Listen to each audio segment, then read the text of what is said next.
guess I should first start off with my setup. I'm using a Viva La Musica rest that is shoulder rest that is 4/4 or 3/4.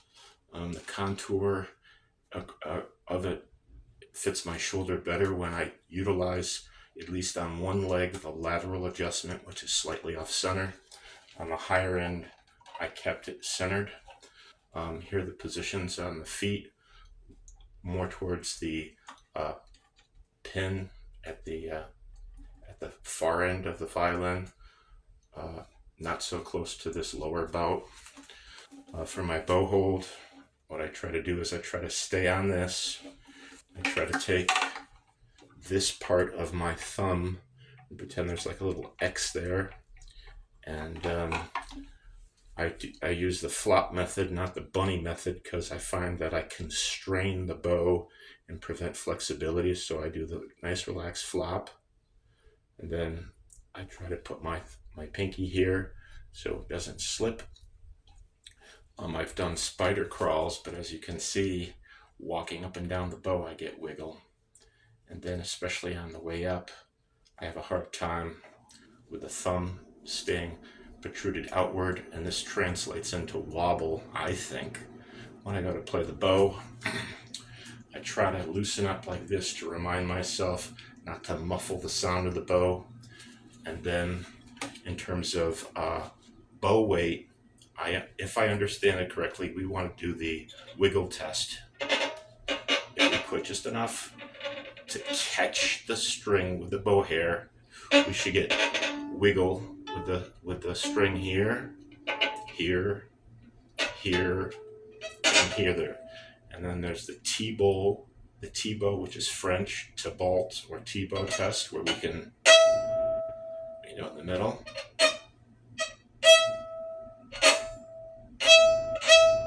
And then finally the lift with the bow to get that smooth bow change.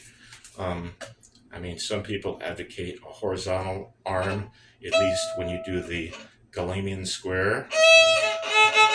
Raise the shoulder, or the forearm, excuse me. You raise the forearm with the aid of the shoulder.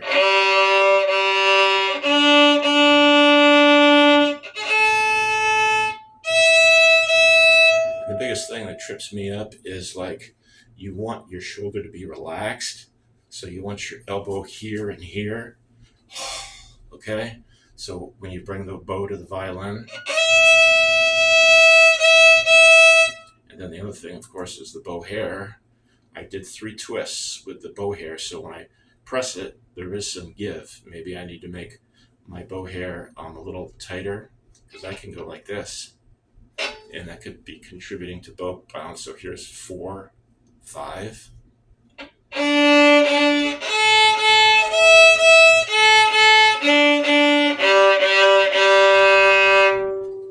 And then the other thing is with the bow lift, I try to use this finger and this finger.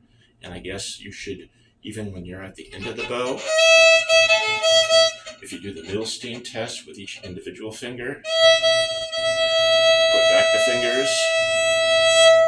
And I'm under the impression that you can do a bow lift for the smooth bow change with this finger and this finger. I get a little liberal or reckless with my pivot, but needless to say, so you come up.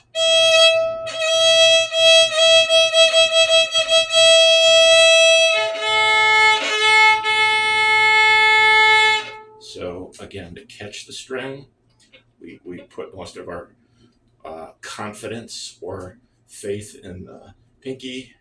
This finger applies the least amount of pressure.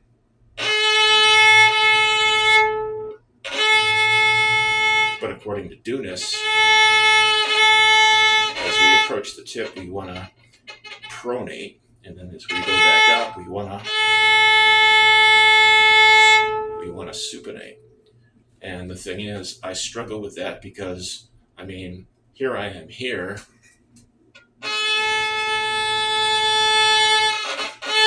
I cup my wrist.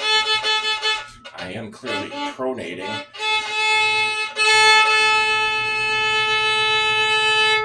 can see the tone isn't even, it's quivering.